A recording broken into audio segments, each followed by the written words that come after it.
¿Ah?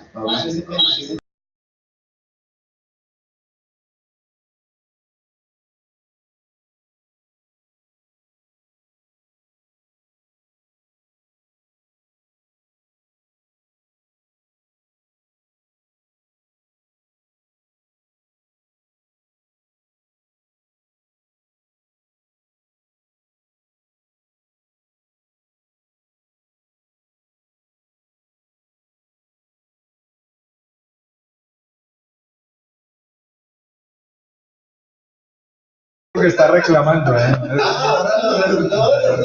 Ya está activo el micrófono. Mucho retorno, ¿eh? Ahorita se me une más y también a reclamar. Como no sabe. Sí, diga. Locamente. Y revisé y se me quedó el error. Sí, tiene toda la razón. Es localmente transitivo, disculpen. Locamente. No, yo dije lo mismo, es diferente. Dije, es diferente, es locamente transitivo. Eso responde a la pregunta que hicimos tantas personas acá. Exacto. Locamente. Disculpen, de verdad que no. Ahora sí ya. No, entonces lo vemos. Yo que viniera porque Con el mouse, ¿se puede? Está bien. la palabra locamente yo creí que la iba a sacar. Bueno, yo creo que comenzamos. Yo no pensé que era algo así como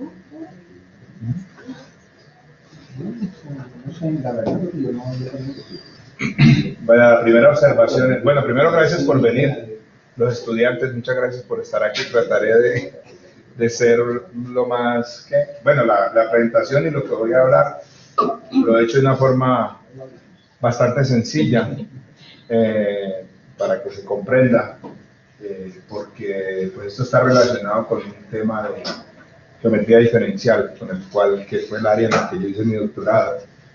Y de allí vino la inquietud de estudiar estos grafos, que algunos llaman digrafos o diagramas, y no son locamente transitivos, sino localmente transitivos. En el email que enviamos del seminario está bien el título. Nada, como decía, la idea surge. Ay, Dios, no. Una flechita. Ya. Cuando yo hice mi doctorado, hace unos años atrás, estudié la geometría de este tipo de espacios, se llama María de Bandera, flat manifolds en inglés. Y hay dos formas, digamos, de definir así en forma general esos espacios. La primera sería geométricamente utilizando esto que está aquí, sería un punto en el espacio o en la variedad, pues.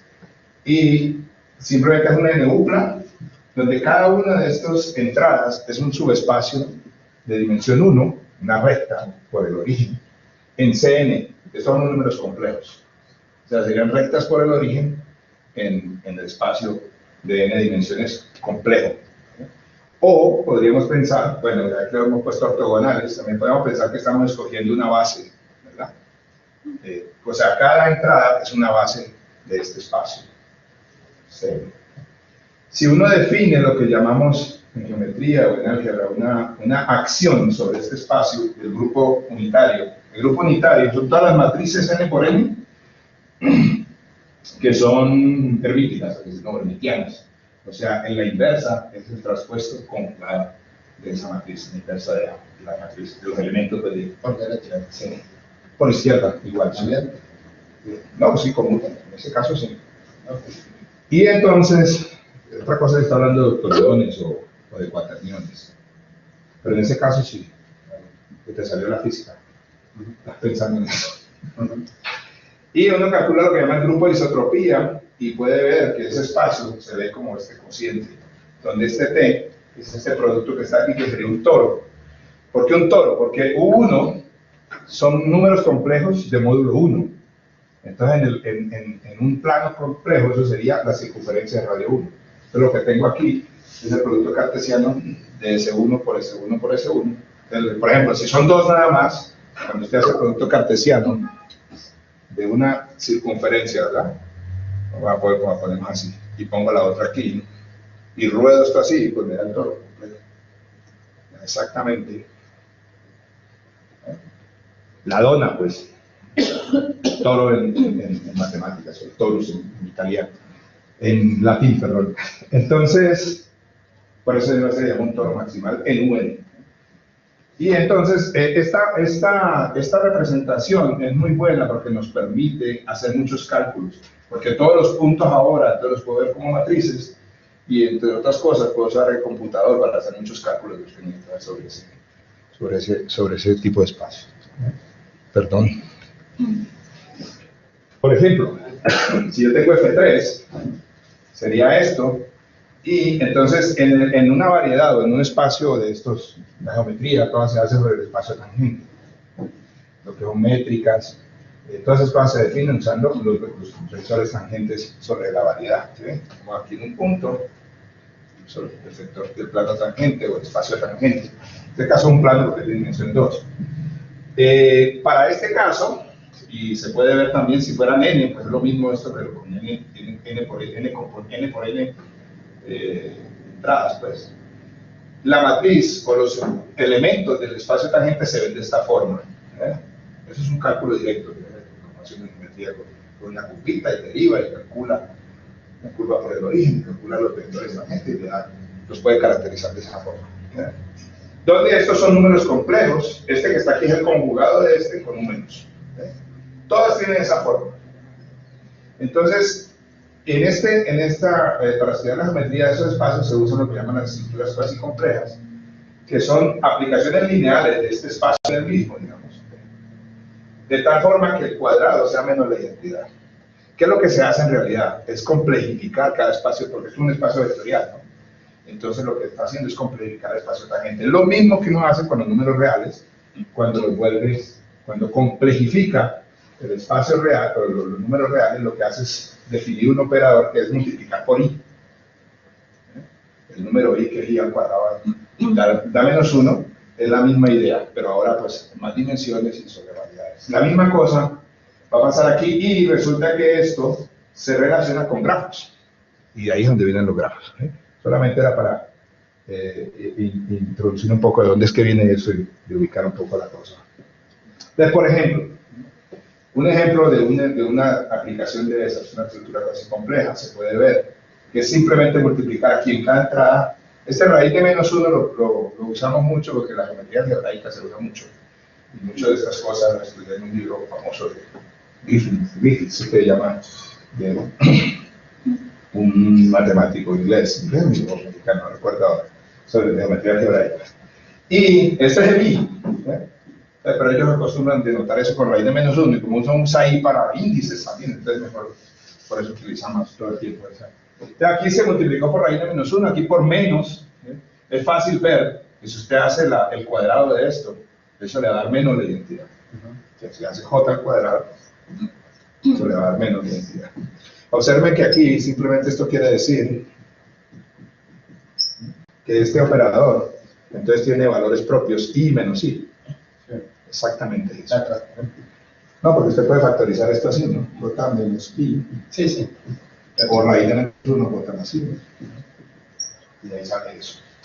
Entonces, aquí está cómo relacionamos o cómo a esto le asociamos un grafo. Eso lo hizo, no recuerdo exactamente qué año, para los 80, dos matemáticos ingleses, Burstal y Salomon. Tuve el honor de conocer a Burstal cuando estaba haciendo el doctorado, precisamente. Entonces, miren, si aquí usted multiplica, este es el lugar 1, 2, este es el lugar 1, 3, este es el lugar 2, 3, ¿verdad? Lo que usted haga aquí afecta a este lado, porque simplemente es transponer, conjugar y multiplicar por menos. Entonces, cuando usted conjuga aquí, le da menos pero cuando multiplica por menos, le queda más. Entonces, no necesito, si no sabe de aquí para arriba, ahí está toda la información, de la diagonal para arriba, y la diagonal siempre va a ser 0. Entonces, aquí multiplica por raíz de menos 1, entonces, este es el lugar 1, 2, de 1 a 2 yo voy a poner un arco que va de 1 a 2. ¿Sí? Una flechita, un arco. Aquí multipliqué por menos, este es el lugar 1, 3. Entonces, como es menos, entre 1 y 3, la flecha la va a poner al contrario. Si aquí fuera más, entonces la orientación sería 2, 3. ¿Correcto? Y lo mismo aquí. Este es 2, 3, entonces la flecha va a ir de 3 a 2. Si fuera más, vuelvo y repito, entonces sería el contrario. La orientación cambiaría. Una cosa muy simple. Esto que está aquí se llama un torneo. Es un tipo de grafo que llama torneo. ¿Cuál es la idea? ¿Por qué torneo? Tournament en inglés. Porque usted puede pensar esto, que usted tiene por ejemplo, 3 jugadores de tenis. Todos juegan contra todos y siempre hay un ganador. No como en el fútbol, que hay empate, ¿verdad? Entonces, el 1 le gana el 2, el 3 le gana el 2, el 3 le gana el 1. Pero un momentito, Mando, que hay algo que no entendí. O sea, nada más se usa entonces como la... Sí, por ejemplo, en los programas que tuvimos que hacer, nada más utilizamos la información de acá. Porque el de aquí automáticamente le da el de acá. Y la diagonal siempre es 0. Claro, podrían haber hecho lo contrario. Ah, también, sí, por supuesto. También, claro. Nada más que nosotros lo escogimos así. Más de la dirección de las flechas, Sí. más resultar importante es... Sí, claro, sí. Si vamos a ver que nosotros podemos definir, aquí está la primera definición, bueno, no, en la siguiente transparencia, nosotros podemos definir isomorfismos o homomorfismos entre esos grafos. En general, eso se puede, para cualquier grafo se puede hacer. Simplemente una aplicación entre los vértices que preserva las flechas, digamos. O sea, si el 1 le gana al 2, en la imagen del 1 también tiene que ganar al 2. Pero lo único que están contabilizando ahí realmente es el signo, ¿no? ¿De qué? O sea, porque si hay una flechita de 1 a 2, lo único que te dice es que, si entendí bien, Ah, sí, esto se puede poner, pero ya vamos a hablar de eso más adelante. en algo positivo, o sea... Sí, por ejemplo, esto le puedo definir una matriz de incidencia. ah, Entonces, y esas son las que usamos, por ejemplo, cuando hicimos los programas de lo que voy a hablar más adelante. Y entonces, entre 1 y 2, en el lugar 1, 2 hay un 1, pero en el otro lado, en el 2, 1, ponemos un 0. Eso se llama matriz de incidencia. Y lo mismo aquí, en el lugar 2, 3 va un 1, porque si fuera al contrario, si 3 le gana al 2, entonces allí iría un 0, y en el otro iría un 1, en la diagonal de abajo. Pero ya voy a hablar de eso en un momento. Bueno, no, aquí simplemente es la definición. Un torneo es un grafo que consiste de n, o n torneos, de n vértices, o jugadores distintos, como dije antes. Hay una referencia muy buena para esto. Yo no tengo el libro original, pero debo tenerlo por ahí en PDF, porque alguna vez el mismo, es un matemático canadiense que escribió un libro sobre torneos en general. Y él tiene allí una cantidad de información que yo utilicé en esa época. Él me envió una copia en papel, me acuerdo, una fotocopia, me la envió de Canadá, así, porque se hace en el doctorado el señor este. Y fue muy bueno porque me ayudó mucho. Entonces, simplemente son n vértices y siempre entre cada par de vértices hay una flechita. Y cuando tengo una flecha de PI a PJ, pues decimos que PI le gana a PJ. Simplemente eso, ¿sí? Y aquí está la definición del homomorfismo que estaba mencionando antes. Yo puedo definir, entonces, un homomorfismo de la siguiente manera. Es una aplicación entre los vértices. Aquí observen que no tienen que ser vértices del mismo, no tienen que ser grafos con el mismo número de vértices. Y la condición es que si en el primer torneo, o sea, en el T1, el S le gana al T, entonces en la imagen también le debe ganar. Phi de S le debe ganar a Phi de T, o, ¿qué es lo que puede suceder sucede cuando son diferentes? Necesito, Phi de S va a ser igual a Phi de T. Ahora, cuando esto es la aplicación es biyectiva, entonces se dice que son isomorfos. Y hay varias cosas buenas con eso, porque esto crece exponencialmente. El número de torneos es 2 a este número que está aquí, n combinado 2. Entonces, cuando usted va en dimensión 7, 8, eso ya son millones. Entonces, si uno puede reducir ese número, ¿verdad? Un poco, para poder trabajar con eso, pues es muy conveniente. Y eso es lo que se hace. Bueno, esto que está aquí es lo que llaman el vector marcador, o en inglés score vector, que simplemente lo que usted guarda en cada entrada de estas es el número de veces que gana cada uno. El primero ganó ese una vez, el segundo ganó ese 2, el tercero, ¿sí? En cada entrada está contando el número de juegos que gana cada jugador. Y si usted suma esto, le da exactamente este número, porque es como escoger 2 de n. ¿Usted gana o pierde? ¿Verdad? Cuando juega, esa es la condición. Entonces, de esa forma, uno puede, utilizando los isomorfismos, uno puede clasificar los torneos en clases de isomorfismo. Y entonces aquí tengo esta notación que voy a explicar aquí, es de este señor precisamente. Y ese grafiquito lo tomé de allá del libro de él.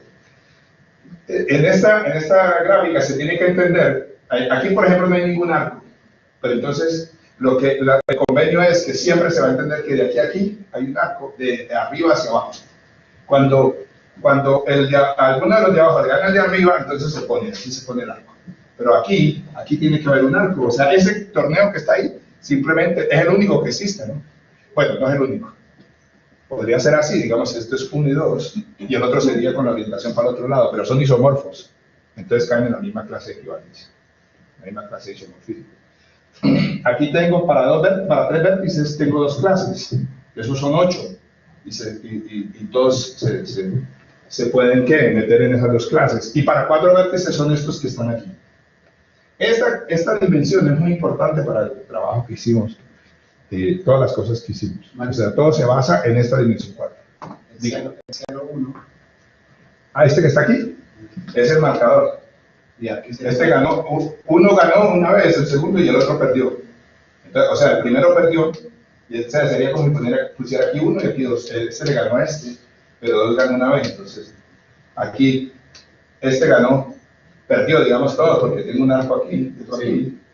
El segundo ganó una vez. Y el tercero ganó 2 veces. Porque le ganó a los 2 de abajo. Dos arcos arriba. Sí, claro, de arriba para abajo siempre hay un arco. Ese es el convenio que se inventó este señor para evitar todo ese montón de flechas, precisamente. Aquí hay un arco aquí, hay otro aquí y hay otro aquí. A eso se llaman conos. Y son bien importantes en el trabajo, o sea, por ahí. ¿Está bien? Y lo mismo allá y acá también. Por ejemplo, no hay arco de aquí a acá, ¿verdad? Hay arco de aquí a aquí, hay arco de aquí a aquí. Hay un arco aquí y hay otro aquí. Pero entre estos 2 es este. Yo no entiendo. O sea, por ejemplo, ese 1, 1, 1, que se ve, yo no lo entiendo. Hagámoslo aquí entonces. Hay un arco del primero al segundo y el segundo al tercero. Pongamos el nombre. Que se devuelve. 1, 2, 3. Y vamos a ponerlo así. 1, 2, 3, o para arriba, como quieras. 2, 3. Entonces aquí, el 1 pierde le gana el 3. ¿Sí o no? Pierde con el 2. Y pierde con el.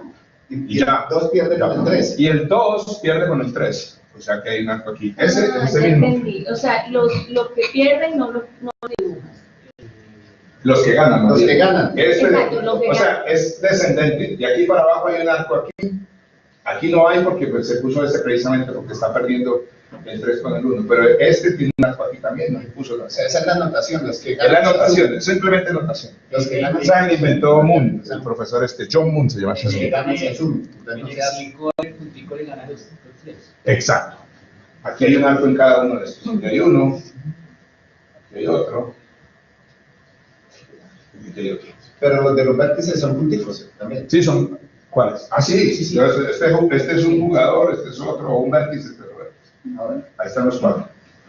Entonces, están las clases de isomorfismo para 4 vértices. Estas son para 3 y estas son para 2. Y entonces eso va creciendo, como decía antes. Entonces, bueno, algunas observaciones. Todo torneos isomorfos tienen el mismo vector marcador o resultado. Pero no es cierto que todos los torneos, que si 2 torneos tienen el mismo vector, son isomorfos. Eso sí, cuando la primera vez que vi eso yo no entendía, me tocó ponerme y hacer ejemplos, ¿no? Hasta que encontré un caso. Y en el libro de Moon pues estaba, pero yo no entendía bien y me tocó mirar todas las posibilidades.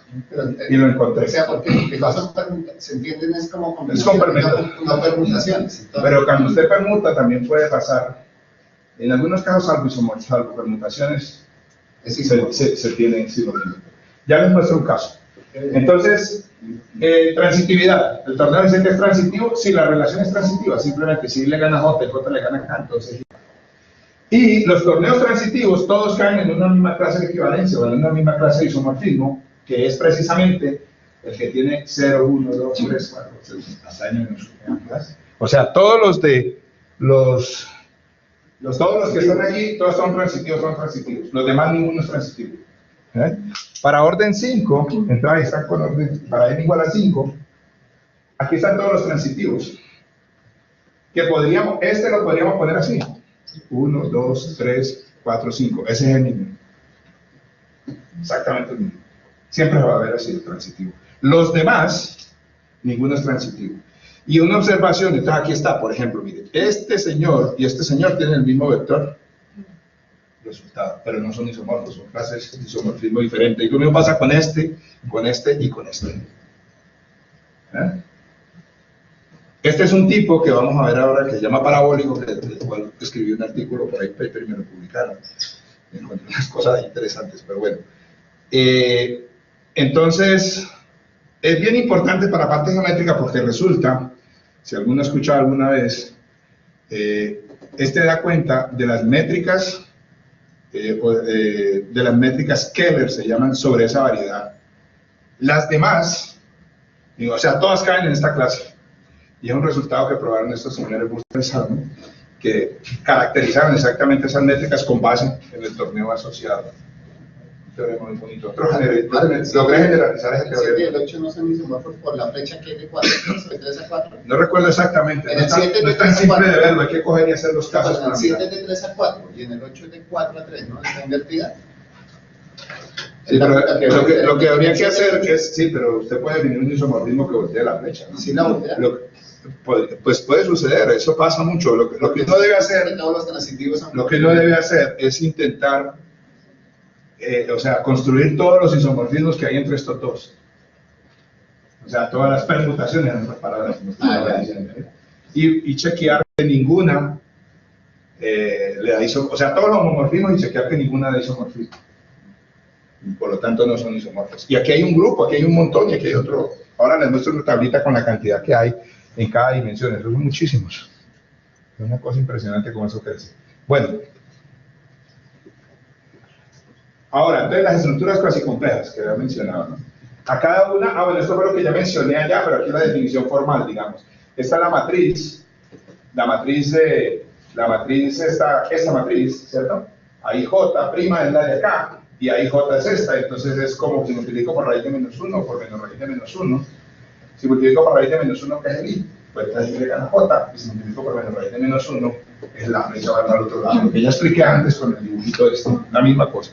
Solo que lo escribí ahí de una manera más formal. Ahora, una cosa, solamente para que vean lo complejo de esto, de la parte geométrica y cómo estos señores se tiraron ese cabezazo de poner eso en términos de grafos y cómo es una cosa tan complicada, se convierte en algo simple, digamos entre comillas, que es un grafo, que también tiene su complejidad, como decía antes, sobre todo cuando yo voy creciendo en dimensión y que eso se pone, es muy difícil manejar la información que hay que manejar allí, eso crece muy grande.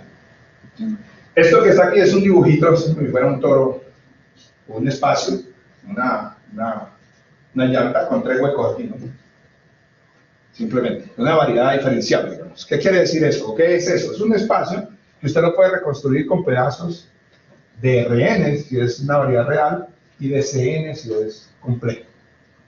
Pero no es solamente eso, sino, entonces, ¿qué quiere decir eso? Que usted coge aquí, por ejemplo, un parchecito, digamos, entonces él es homeomorfo, digamos así, o sea, lo puede sacar, y este sería Cn, C2, como usted quiera, R2, y lo mismo, este sería. Pero hay una condición, y es que en estas intersecciones, eso es bien importante, esto es lo que llaman las coordenadas que usted asigna, eso es lo que uno hace en un espacio, eso con la esfera lo hace uno todo el tiempo, la describe partiéndola, digamos, en 4 o 6 pedazos, para poder asignar coordenadas. La cuestión es que cuando usted se baja por aquí, cambia de coordenadas, ¿sí? Esta función que está aquí, ¿sí? Hace exactamente esto, va aquí y va acá. O sea, relaciona las coordenadas en esta parte con las relaciones en esta parte, o sea, este pedazo. Y para que la variedad sea integrable, la estructura cuasi compleja sea integrable, que es lo mismo que decir que la variedad tiene estructura compleja, se exige que estas funciones sean analíticas, sean, ¿cómo es que dicen? Sí, sean analíticas. En el caso de variedades reales, pues exige que sean infinitos, o sea, que tienen que derivar de todos los órdenes, y cuando tienen derivadas nada más hasta cierto orden, K, digamos, entonces dice que la variedad es K diferencial. Sí, claro, es derivable es continua, ¿no? Pero pedir que esto sea analítico es bien complejo, porque es que satisfaga las ecuaciones esas de Cauchy y Riemann que son tan complicadas, ¿no? ¿Verdad? Son fáciles de ver bonitas, pero en realidad esto es bien fuerte. Pues estos señores probaron. Se puede expresar en serie del... Sí, exacto, también lo mismo, sí. Pero eso es, ellos, esa cosa tan compleja, lograron probar que eso es cierto, sí, solo si el torneo es transitivo. Eso es una belleza, me parece un torneo muy bonito, porque pusieron esa cosa tan complicada simplemente en analizar el torneo asociado, porque en realidad uno construye las métricas utilizando el torneo. Pues la estructura casi compleja la puede hacer. Y para la métrica usa la estructura casi compleja. Nosotros después, en mi tesis de doctorado, logramos generalizar esto para unas métricas mucho más generales. Ahora voy a hacer un dibujito que tengo por ahí, inclusive. Vamos a ver que está el espacio de las métricas. Y aquí abajo están estas. Estas se llaman las Keller, como les decía. Y luego vienen otras que incluyen a estas, que se llaman 1-2 simplécticas. Y estas, todas así, ese espacio se llaman co-simplécticas. Bueno, mi tesis de doctorado está relacionada con estas. O sea, lo que hicimos fue generalizar esto. Entonces, en el resultado que obtuvimos, incluyamos esto. Incluyamos este caso. ¿Ya? Caracterizamos exactamente los torneos, los cuales me dan cuenta exactamente de este conjunto de métricas. Y luego, posteriormente, en un trabajo, yo hice algo que tiene que ver con estas, y también lo publicaron. Ese fue el último paper que publiqué estas cosas, no recuerdo cuál, en 2013. Pero ahí es una cosa más complicada, porque esto se relaciona con una ecuación diferencial parciales muy complicadas, que no logré seguir estudiándolas, porque la verdad no son difíciles. No, es una pena, porque en realidad yo quería seguir estudiando, pero no logré avanzar más en eso. Entonces, otra característica para los torneos de estos es que el torneo no contenga 3 ciclos. Si ustedes se acuerdan del grafiquito aquel, todos los otros tenían aquí. Entonces, aquí están las integrables, o sea, las métricas están las que dan cuenta de estas métricas. Pero estas tienen 3 ciclos, ¿sí ven? Aquí hay un ciclo, aquí hay otro y aquí hay otro. Puede ser o así, perdón, así, así y así. Ahí. Son 3, ¿no? Triciclos. Es una caracterización. Y entonces, esa pedacito simplemente es para un tipo de estructuras casi complejas que llaman parabólicas, si satisfacen esta condición que está aquí. El torneo asociado se define de esta forma para I menor que J. Este tau sería, si existe una transmutación de los vértices, de tal forma que este le va a ganar, tau J le gana tau I, si J menos I es par, o sea, nos resta estos índices y y si J menos I es impar, entonces la flecha acompaña.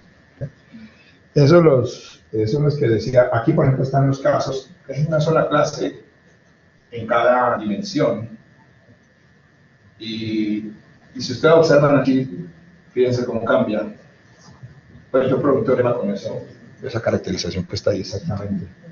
Es este que está aquí. Y una de las características que tiene además es que si la estructura cuasi compleja es parabólica, o sea, el torneo es parabólico, en otras palabras, entonces el torneo contiene como subtorneos todos los otros parabólicos de dimensión más baja. Todas. Claro, arrancando en 3, 4, hasta ahí menos, todas. ¿Sí? Y la otra es que todas las parabólicas son no integrables, que era la clase aquella que yo les mostraba aquí. Esta por ejemplo, aquí. Las integrales son solamente las demás son todas integrales. Eso es fácil de probar, no es difícil. Y lo otro es la caracterización del vector del vector resultado. Si la estructura es parabólica, entonces siempre el resultado se ve de esta forma. Si n es impar, se ve de esta forma, claro que demostraba ahora en el otro gráfico, y si es par, se ve de esta forma. Todas esas pruebas se hacen por contradicción con grafos. Esa es la única forma que eso funcione, eso no hay otra forma que funcione. ¿Sí ven? Ahí está lo que yo decía. Yo me di cuenta de decir, pero eso es fácil y preciso, es facilísimo. Bueno. Estos son los torneos que le llaman libre de cono, que sería simplemente un torneo de grado de orden mayor que 4, mayor o igual que 4. Así que libre de conos, todos los subtorneos de orden 4, te coge 4 vértices y mira si los compara con estos. Si todos son este o este, entonces se dice que es libre de cono. Y por el contrario, si todos no son isomorfos a este, pues es la misma cosa, ¿no? Si todos son, ¿cómo se dice que es libre de cono? Esos fueron los que nos permitieron caracterizar las métricas esas que estoy diciendo, las de aquí. Entonces, bueno, esto es simplemente la matriz de incidencia, lo que te decía ahora, María de los Ángeles. Y, por ejemplo, entonces, si J le gana ahí, entonces ahí J es 1, creo que está mal. No, es 0 si J le gana ahí. Y es 1 si le gana J, porque había dicho antes. Y es 0 en la diagonal, siempre, porque un jugador no juega con el mismo, digámoslo así. Estos son casos, estos son los casos de dos matrices de dos torneos de orden 4, que son exactamente estos, ¿no? Este y el de allá, ¿no? O sea, el transitivo y el parabólico, en otras palabras, los que están ahí. Una pregunta interesante entonces es, ¿cuántos torneos libres de cono existen? ¿Por qué? La pregunta, porque resulta que en cada dimensión, cuando yo iba haciendo las cosas, aparecían, o sea, lo que decía, la métrica aquella que yo estaba estudiando, ya me interesaba era la geometría, es un 2 simpléctica, sí, solo sí, el torneo asociado es libre de cono. Es el teorema que probamos. Entonces nos dimos cuenta que a ver si las podíamos contar. En cada dimensión había una. Entonces, pero la cosa crece muy grande, lo que les estaba diciendo ahora. Estas son clases de isomorfismo, ni siquiera son todos. O sea, para 2 hay una, digamos que no tiene sentido, esto no debería ponerla. Para 3 hay 2 clases, para 4 hay 4 clases, ¿verdad? Que eran las que le he mostrado. Para 5 hay 2, hay 12. Para 6 hay 56. Para 7 y 4, 156. Y miren cómo crece. Esto es un clase de isomorfismo. O sea, si yo saco todos, o sea, me olvido del isomorfismo, son muchísimos más. Ahí con seguridad son millones, o miles.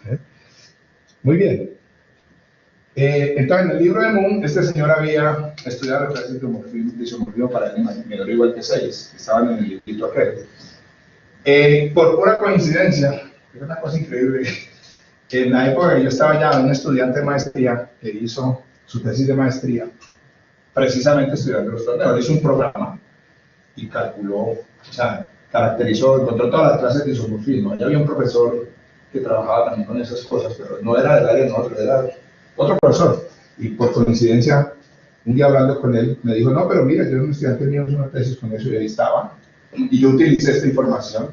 Pero años después, ya cuando ya había defendido, yo logré entrar precisamente por sugerencia de este estudiante, que ya no estaba en la universidad, él estaba en Rigo, se había ido a 4 universidades a hacer doctorado.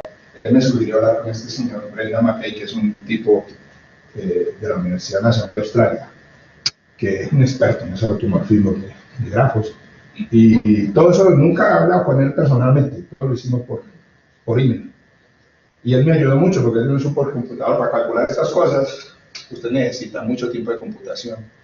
Y él me dio fue las matrices, los representantes de cada clase. Nosotros hicimos un programa, allá lo llaman, y corrimos para, pues es muy fácil, simplemente es contar los vectores marcador y verificar cuáles son libres de cono o no, porque son. Pero hay que hacerlo exhaustivamente, o sea, cuando usted crece de 8 para arriba, 7 para arriba, eso es una cosa. Tiene que, de hecho, hubo un programa de esos que lo pusimos y demoró un día, algo así, 4 horas corriendo, en esa época, pero del año 2000 más o menos. Bueno, cuando yo defendí mi tesis de doctorado, no habíamos hecho y no está aquí. Entonces, ustedes ven aquí, hay una cosa interesante que me la dijo un compañero, precisamente, yo no me he dado cuenta. Es increíble el descuido. Y dice, mire, Mario, pero es que esto parece que aquí hay una sucesión de figuras. 2 más 2, 4, 2 más 4, 6, 4 más 6, 10. Entonces ahí vino mi curiosidad, porque no calculamos el resto, ¿no? Cuando calculamos el de 8, uy, eureka, sí. 9, o sea, no una cosa porque da 10 y da 30.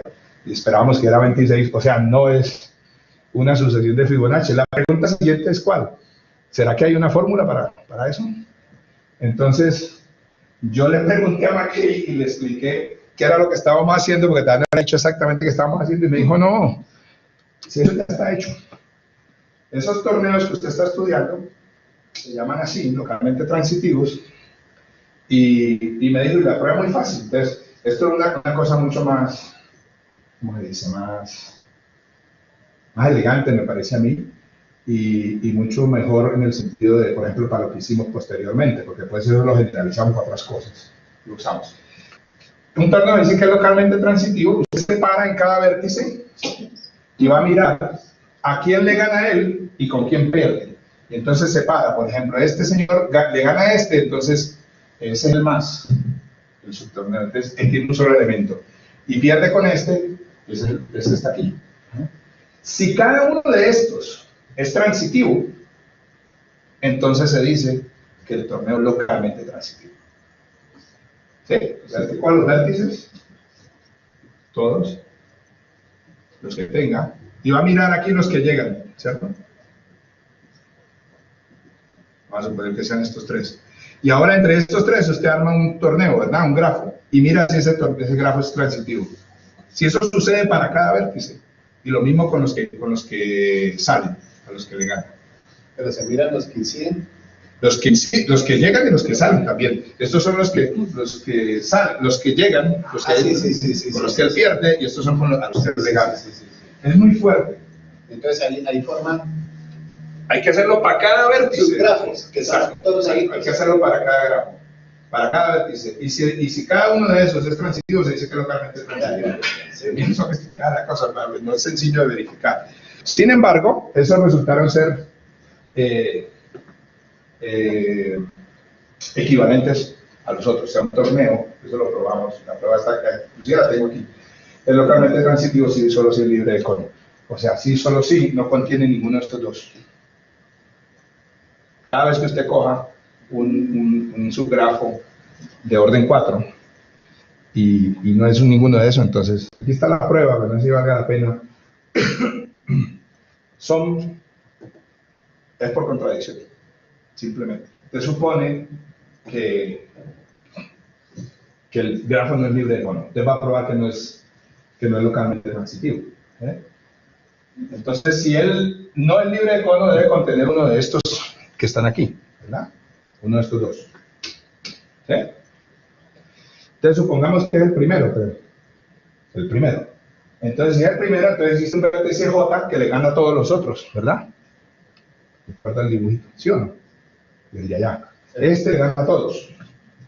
Y si ese le gana a todos, entonces eso quiere decir que este señor no es transitivo. Entonces, por lo tanto, el torneo no es localmente transitivo. Por contradicción, simplemente. O la contra recíproca, mejor dicho. Y lo mismo con el otro. Se supone que no es localmente transitivo y se llega a que no es cono, la misma cosa.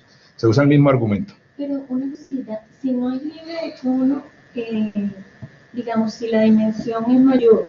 Todo es para dimensión mayor que 4, claro. Pero siempre. Mayor o igual que 4. Si no es libre de cono, siempre pueden garantizar que hay uno de estas. Sí. ¿Así? Sí. Porque sí. yo estaba pensando, supongamos que n era 5, entonces podría ser que no fuese libre de cono, pero no tuviera a dos de estos tipos ahí, sino otros diferentes, ¿no?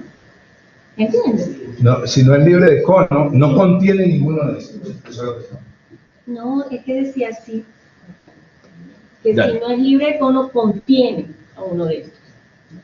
Entonces debe contener. No, si no es libre de cono, claro. No es libre de cono quiere decir que contiene un cono.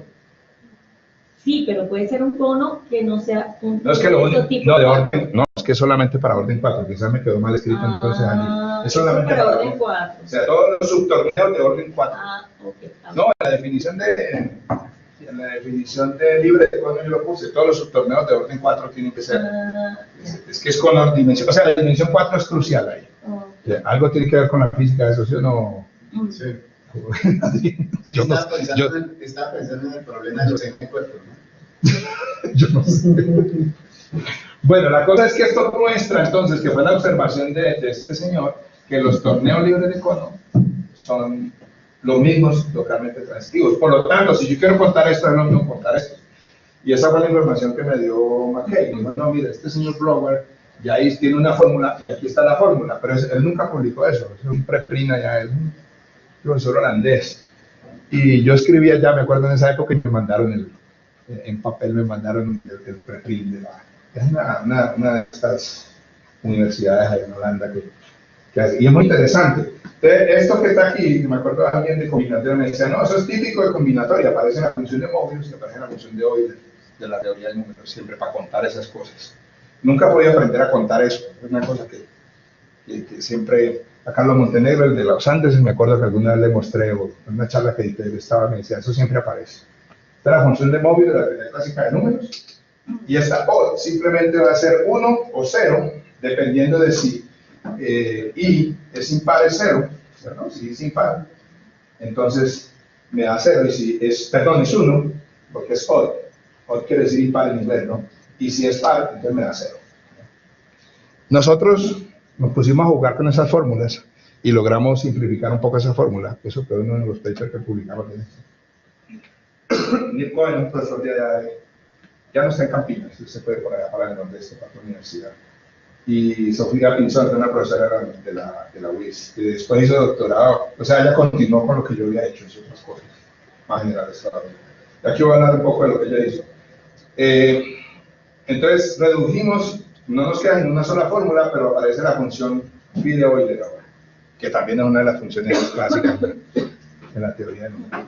Y de nuevo, se tiene el resultado que si el torneo localmente transitivo es una caracterización, es que todos los subtorneos de orden 4 tienen que ser localmente transitivos, lo mismo que pasaba, era lo que estabas preguntando ahora, que pasaba con los libres de cono. Es la misma cosa. Bueno, eso nos permitió, que eso es que ya es parte de la tesis de doctorado de Sofía, generalizar a otro tipo de estructuras que se utilizan también en geometría, que llaman estructuras F o F estructuras, que de nuevo es una aplicación lineal entre los tangentes de tal forma que satisfacen esta ecuación. Si aquí factorizamos F, aquí están incluidas las cuasicomplejas. ¿Sí? Pero ahora tenemos un valor propio más, este me da 0, y aquí me salen los mismos.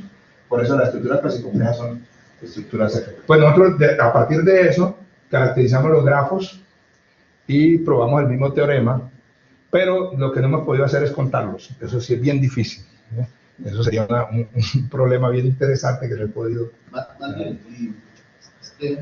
Ahí eso está relacionado con la anterior ecuación. Sí. O sea, eso tiene una estructura algebraica también, ¿cierto? Ahí. ¿A qué te refieres? No sé. ¿Las F? Sí, los elementos que viven en F. O sea, No, pero F es una aplicación del tangente del tangente. por eso, pero entonces... Todos los que satisfacen eso. Sí, con esto usted puede definir las métricas también, por ejemplo, sobre el espacio. Era transitivo. O sea, ¿cómo interpreto ese F que tiene valores propios 0? En una... Vamos para allá. O sea, por ejemplo, los grafos, ahora usted no puede solamente multiplicar por raíz de menos 1 y menos raíz de menos 1, sino por 0. Entonces, por ejemplo, aquí este se murió multiplicado por 0. Pero ¿eso qué quiere decir cuando yo lo llevo a los grafos? Entonces, que aquí, entre 1 y 2, no hay arco. Sí, pero era que inicialmente usted decía que tenía que tomar la cosa que da por atrás, pues, que eran hermíticas, ¿no? Sí.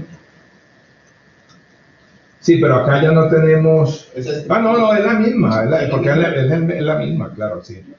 Porque lo que estamos, o sea, el espacio como tal es el mismo. Pero es la estructura que usted define, la F, y que me permite después definir la métrica, que es la misma. Digamos, es la generalización del J. Sí. De la estructura compleja. Sí. Es que me parece, no tengo la impresión de que tiene que tener una relación con el álgebra. ¿Con el álgebra qué? ¿Pero qué? Pues claro que sí, esto tiene relación con el álgebra. Sí, pero entonces la estructura de grupo, de anillo, no sé, algo de eso. ¿Para quién? ¿Para la CF o para el espacio? Para el espacio. Sí, porque esto es un cociente de grupos. Son espacios de esos que usan tanto en física para modelar, ¿sí? Sí. En las teorías de física son de los mismos. Sí. De hecho, yo encontré, en la tesis mía, puse varias citas, cité varios trabajos hechos por físicos que utilizan esos espacios para hacer modelos en la física. Entonces ahora la cosa cambia radicalmente o cambia mucho. ¿Por qué? Porque ahora los anteriores, los grafos eran completos. Siempre entre cada vértice había un arco. Ahora resulta que esto no puede suceder, ¿no? De hecho, tengo casos en que son solo 3 puntos. ¿Eh? Y vamos para allá. ¿Eh? Podemos definir entonces qué es un grafo dirigido o digrafo. Pues es simplemente lo mismo. Tengo un conjunto de vértices y un conjunto de arcos, ahí lo vamos a poner un poco más, o de listas, entre pares de vértices. Pero podría ser que no tenga, ¿no? Como esta notación que puse aquí, significa que no hay arco entre B y W, entre los dos vértices. Aquí significa, la pusimos así para no estar escribiendo 2 veces lo mismo, o 2 veces estas cosas, sino esto significa o que tengo esto o que tengo esto. Eso lo hicimos sobre todo para cuando escribimos los resultados, los teoremas. Y este significa que entre B y W pues hay un arco. De nuevo tenemos lo mismo, un vector resultado. Aquí voy guardando, ¿cierto? Cuántas veces ganó el 1, cuántas veces ganó el 2, cuántas veces ganó el 3, etc. Esto que está aquí simplemente es la misma generalización del dato que tenía con T más y T menos. Aquí le puse G más, pero lo voy a definir ahorita. Es lo mismo, simplemente es el vector resultado. ¿Sí? ¿Cuántas veces gana cada uno? Puede ser 0, ¿no? También, de hecho aparecen varias veces 0. Entonces, de nuevo, puedo definir isomorfismo de grafos, de digrafos en este caso. Entonces, de nuevo, una aplicación entre los vértices que preserva la relación, los arcos o las flechas, ¿cierto? Igual, de nuevo, es cuando n es diferente de m puede suceder eso, pero si tiene el mismo orden, lo usual es que esto no aparezca. Y tenemos que agregar una condición más, y es porque ahora puede ser que no haya ningún arco entre 2 vértices. Entonces, en ese caso, sí vamos a pedir que si no hay arco, en la imagen tampoco haya. ¿Sí? O sea, que si en G1 es el primer, o sea, lo que yo tengo una aplicación ahí de entre los vértices, ¿no? O sea, este es G1, este es G2, ¿cierto? Entonces, si aquí en este lado, en el grafo, no tengo ningún arco entre estos 2 vértices, entonces no voy a permitir que la imagen sí tenga. Que vamos a exigir que tampoco tengan allá. Eso es para poder, nos dimos cuenta cuando estábamos haciendo las pruebas, ¿no? Entonces ahora, de nuevo, bueno, y si esa función es biyectiva, entonces son isomorfos los grafos, o los digrafos, como quieran decirlo, y entonces, ahora tengo de nuevo clase de isomorfismo, pero ahora me aparece una clase más. Por ejemplo, para orden 2, puedo tener esto, ¿no? Que aquí no hay arco entre estos 2.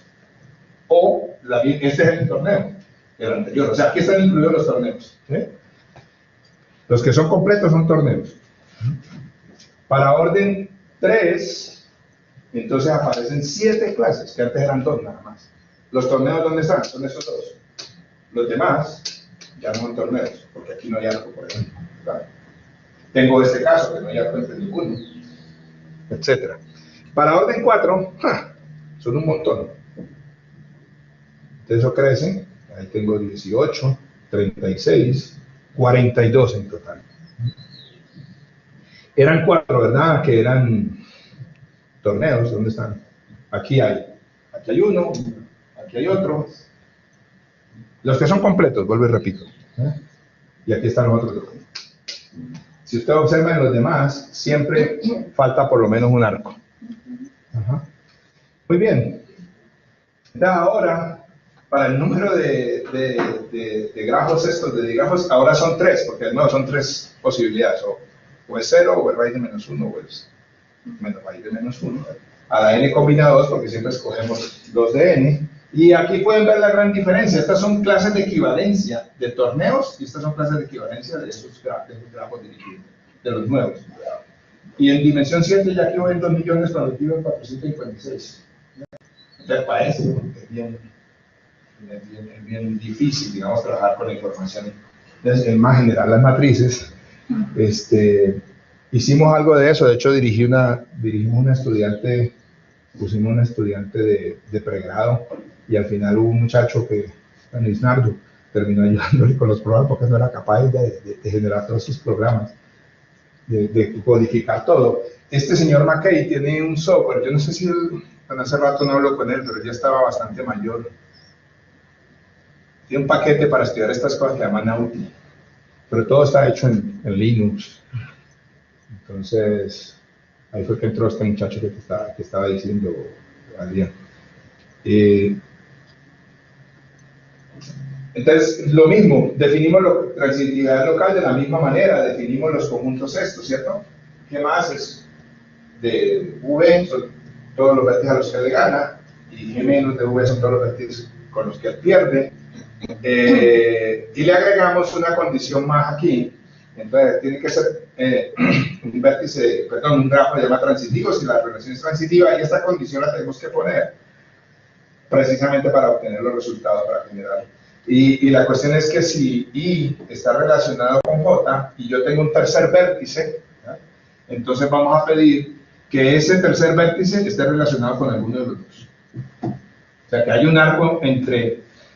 Aquí hay un error, aquí es K. O sea que I está relacionado, K está relacionado. ¿Hay un arco entre I y K o hay un arco entre J y K? Siempre, el tercero. Y entonces vamos a decir que es localmente transitivo si estos son transitivos y además es localmente conexo. O sea, si se satisface esta condición. Vuelvo y repito, aquí es K. Se me pone error ahí. Porque alguna la ha corregido antes y ya no volvió a pasar. Entonces vamos a contar. Dijimos, ¿no? Dijimos. Es una base tan sencilla. Entonces logramos en la tesis de pregrado de ese estudiante encontrar que para n igual a 5 hay 326 y para n igual a 4 hay 36. Son más abundantes, en este caso, los localmente transitivos que aquí. Que aquí eran 2 para orden 3, o para 3 vértices. Aquí eran 2 para 4 vértices, aquí eran 4 para 5 vértices, pero aquí saltó a 326. Muchísimo.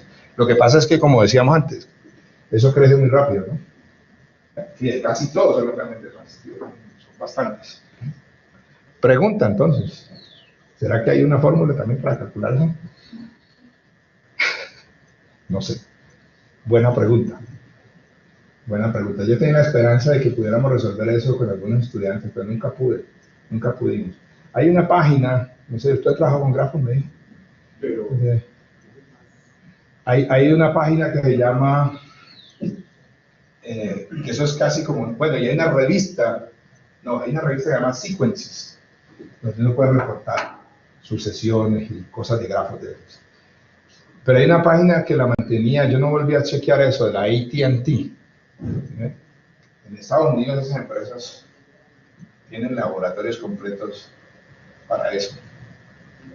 ¿Qué es? AT&T.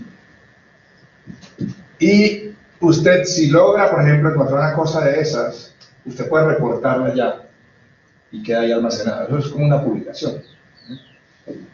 Y usted puede chequear allí, por ejemplo, si ponemos la de los torneos, allá está guardada. Y te va a decir cómo es y te explica, o sea, en la misma página. Pero esta no está, que yo sepa, en este caso. Entonces, ese es un problema muy interesante, pero nada simple. Y sobre todo que va a usar bastante computación. Quizás usando el programa de Brenda McKay podría hacerse algo, pero hicimos algo, pero es una computación muy intensiva, porque eso es lo que decía, ¿no? Las bases de datos son enormes, y además no tenemos las matrices de incidencia de todos. Habría que comenzar por generarlas, ¿sí? Y luego y además poner la condición esta ahora con el otro vector propio 0 es más difícil que en el caso anterior. La programación se complica más. Así que yo no... Sí, me imagino, porque cuando no llega, en el programa no queda dividiendo por 0 en algún momento. No sé, podría ser sí. Esto calcular eso y no le va a hacer las cuentas completamente. No es una cosa simple. No es una cosa simple. Yo me acuerdo que a Fernando le dije... Logramos hacer algo, ellos lograron hacer algo, los estudiantes estos con n igual, que es lo que estaba lo que está aquí, 4 y 5, perdón. Esto que está aquí lo hicieron esos estudiantes. Ellos lograron. Bueno, este es fácil de hacer. Eso es sencillo, pero ya estos son más difíciles. Son muchas cosas. Ese fue con el computador. Nada, eso era lo que les quería contar. Mostrarles cómo algo que tiene que ver, o sea, que yo nunca pensé en mi vida, se me hubiera cruzado por la cabeza, que una cosa como los grafos, ¿cierto? Que es un objeto discreto, ¿no, Jorge? Tenga que ver con un objeto continuo, como sí, son los espacios estos, las variedades diferenciables que llamamos. Yo la verdad no sabía, yo puse matemática discreta, bueno, ahí uno tiene que hablar de grafos, sí, la todas las cosas. incidencia, la adyacencia, bueno, un poco, ¿no? Sí, es la misma, sí, adyacencia e incidencia, es la misma. Y sí me había preguntado, como, alguna vez me pregunté cuántos subgrafos tiene, por ejemplo, este grafo con 4 puntos. Y esos problemas no son simples. Y estudiar hay unas técnicas para hacer eso, y eso no es tan sencillo. Pero no sabía que era con geometría diferencial que se resolvía el problema. Parte del problema. No es resolviendo, no, aquí es al revés. Nosotros usamos los grafos para resolver un problema en geometría diferencial. O sea, simplemente estamos aquí en la variedad. Ese es el problema de los grafos también. Y trasladamos acá a grafos la cosa, hicimos aquí, ¿verdad? Y luego trasladamos la. Sí, pero está resolviendo el problema de la pregunta de los subgrafos. Ah, sí, eso es acá. Está resuelta de forma particular, no totalmente. Ah, no, son casos muy particulares. Sí, sí. Y si uno mira, por ejemplo, las publicaciones del señor australiano, que él tiene clases o sea, estudia isomorfismos entre grafos en general, y hablo de unas cosas bien complicadas, porque hay demasiadas posibilidades, y entonces, si no usa el computador, de hecho, él trabaja en el departamento de Computer Science, se llama así, de esa universidad, no está en matemáticas. En topología se usa como invariante topológico. Ajá. Para clasificar algunos espacios. Ah, sí, sí. Precisamente eso como del toro al 8, o de la taza de la taza de tinto al 8, ajá, como de formación continua. De la botella de Kleina. Es precisamente la noción de grupo fundamental. Ah, no, claro. Sí, sí. Los caminos que se pueden deformar de forma continua. Punto. Sí, yo sé. En los grafos, precisamente, se puede caracterizar en términos de sus vértices. Hay homotopía para ese de sus vértices, de sus aristas, de sus direcciones. Yo no sé si se puede caracterizar de alguna forma un torneo en términos de grupo fundamental del grafo. Es posible. Buena pregunta, sí, no sé. Posteriormente a esto, allá en Campinas hay un profesor que se llama Luis San Martín, que es un tipo experto en álgebra de Lie.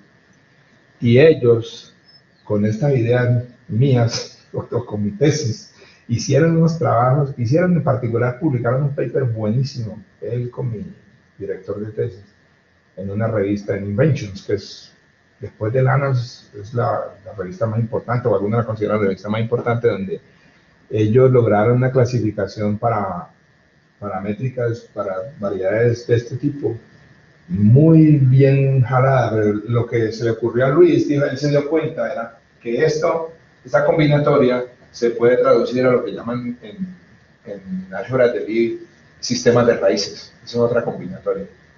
Y tradujeron todo. De hecho, el resultado que yo estaba tratando de probar, él lo acabó probando primero que yo.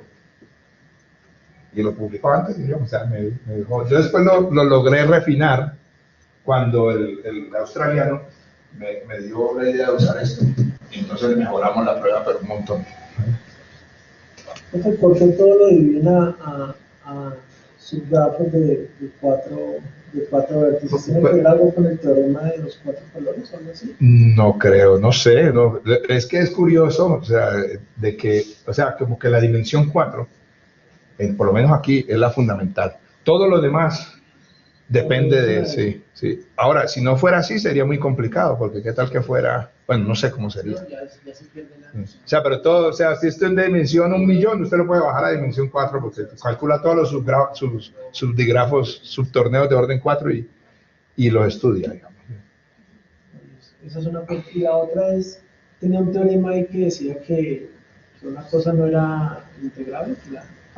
La estructura. No, que es integrable, sí, solo si el torneo es Es que...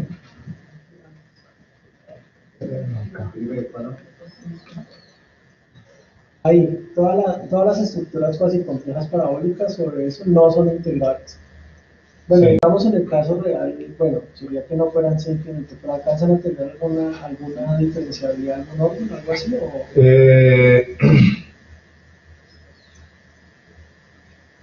A lo mejor sí, yo no sé exactamente. La cuestión es que no son, o sea, en este caso no son analíticas, exacto, los cambios de coordenadas Sí. en la variedad. solamente por los huecos. Es posible, sí. La singularidad. La singularidad, seguramente. Es que ya el código Vaya. que garantiza una singularidad especial, precisamente. Entonces sería interesante ver si eso tiene que ver con alguna singularidad, un conito topológicamente. Sí. Eso, de las singularidades. Mario, la gráfica inicial queda igual para su clase. ¿Cuál? El isomorfismo, la primera que mostró donde relaciona las variedades con las cartas. ¿Esto? Esa. No, simplemente cuando no son integrables es porque esta no es analítica. Ya no vale. Ya no vale. Solamente, este solamente está relacionado con los torneos, cuando son con los torneos, con la clase transitiva. Ya. Ahí están todas. Sí, por eso fue que en ese gráfico. O sea, eso clasifica muy bien todo. Aquí están estas métricas, aquí están otras, aquí están las otras. Pero ahora para el conjunto más grande que yo decía que eran las cosimplécticas, ahí ya se sale completamente de eso y me llevó, fue a un sistema de ecuaciones diferenciales horrible. Yo presenté eso una vez en Estados Unidos en el Joint Mathematics Meeting del que estoy diciendo de las cosimplécticas y yo le conté, creo, había un profesor africano que trabaja en Howard University en Washington y el tipo me dijo, mira, eso tiene que ver con unas famosas ecuaciones de, quizás usted ha escuchado, Pfefferman, que fue medalla Fields, ¿no? Sí. Y yo dije, ¿cómo así? Me dijo, sí, esas son las ecuaciones de Pfefferman. Y yo, ¿cómo así? ¿Usted está encontrando soluciones para esas ecuaciones en ese caso? Y yo, ¿en serio? Y entonces le dije yo, bueno, pero ¿y dónde miro eso? Entonces me dio ahí unas referencias y me dijo, él acaba de publicar un libro, lo compré, pero nunca pude entender porque esas son de dimensión más baja, o sea, de orden más bajo. Yo no sé cómo diablos es que reducen eso. Y no he podido encontrar un estudiante que me ayude a dilucidar esa cosa. Pero es bien interesante, o sea, yo se me abrieron los ojos cuando el tipo me dijo eso. Porque realmente ese sí que fue una armación tipo. Yo conocí la hija de él una vez allá para dar una conferencia. Lo que tenga relación con las ecuaciones diferenciales, tiene que ser, pero... No, ese señor fue medalla Fields, ganó medalla Fields. Un tipo súper famoso. Y ahora está haciendo matemática aplicada, estaba en España, en Madrid, en un instituto que tiene, un centro de matemática aplicada. El tipo estaba hace unos años, qué sé yo, 4 años, 5 años atrás, el hombre andaba por ahí. Ya tiene sus años, pero vamos, sí. Nada, ¿tiene alguna pregunta? Muchas gracias. Y aquí estamos.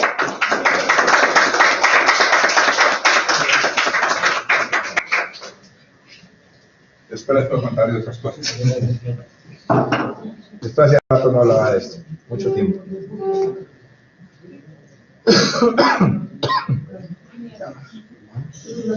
¿Qué hora es? O sea, si está relacionado con las ecuaciones diferenciales, tiene que estar relacionado en algún momento con algunas álgebras de Lie. ¿Es ahí donde está la cosa? Ah, claro. Por eso era que yo le Lo relaciono con las álgebras. Por eso era que yo le preguntaba a usted, o sea, eso no está relacionado con algo.